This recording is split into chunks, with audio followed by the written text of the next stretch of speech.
Hey everyone, I'm Mortis and I'm here to guide you through tonight's story. I know many of you use these videos to relax or fall asleep, so before you drift off, don't forget to like the video, subscribe to the channel, and let me know in the comments where you're watching from and what time it is for you. Now get comfortable, relax, and let's begin. Alaska, a land of breathtaking beauty and unforgiving wilderness. Here the nights stretch long, and the silence is as deep as the snowdrifts that bury the forgotten. But in the heart of these frozen forests, something ancient stirs, something that waits. Hunters speak of vanishing tracks of animals torn apart with unnatural force.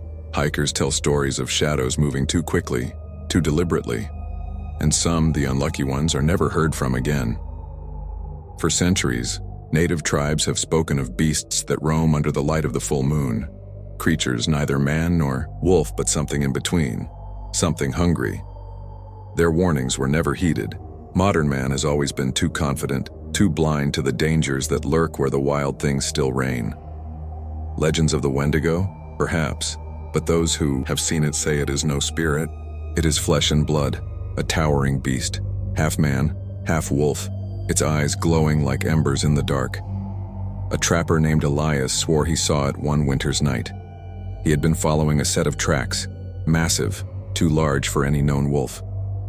The tracks led to the tree line, then disappeared. No signs of retreat, no signs of struggle, just gone. An old woman in a small fishing village claims her brother was taken one night when they were children. They had been playing near the woods when they heard it, the growl deep and guttural, like something ancient calling out from the darkness. He ran, she ran, but something else ran faster. He was never seen again, only his boot, left half buried in the snow. Solitude can be a cruel trickster. The mind, left alone too long, starts to question itself. A flicker of movement out of the corner of your eye, was it real or just your imagination? One hiker, Matthew, reported hearing whispers carried by the wind. Not words, just voices. He swore he saw something keeping pace with him just beyond the tree line, moving when he moved, stopping when he stopped. He ran. He never saw what it was, but he felt it. Watching. A researcher who spent a week alone in the tundra described hearing footsteps circling his tent at night. He convinced himself it was just the wind playing tricks, just the shifting snow, until the third night when the footsteps didn't stop. They pressed closer, heavier. Then came the sound of something sniffing at the fabric of his tent. He held his breath. It held its ground. And then it exhaled. There are things in these woods that do not fear the cold, that do not fear the dark. A lone traveler, Jackson, found himself lost after dusk. His map was useless, his GPS dead. The crunch of snow behind him was faint at first, then louder, then impossibly close.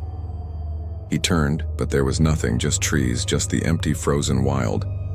Then, the breath on his neck. He ran, his boots pounded against the frozen ground, lungs burning from the cold. Behind him something moved fast, too fast. Twigs snapped, something massive was closing the distance. He felt it, the weight of its presence pressing down on him like a shadow given form. He ducked behind a boulder, heart hammering, breath coming in ragged gasps. Silence. Then it stood there, watching him, a thing out of nightmares, its breath misting in the frigid air, eyes locked onto him, unblinking, unrelenting. Jackson ran, branches clawed at his face, his legs burned from the cold. But the sound behind him was faster, stronger, closer. He dared. One glance back, a mistake. The beast lunged, claws flashing in the pale light. A cry tore from Jackson's throat as he stumbled, his body hitting the ice-hard ground. He turned, scrambling, desperate to flee, but the weight bore down on him. Hot breath seared his cheek. A snarl rippled through the night.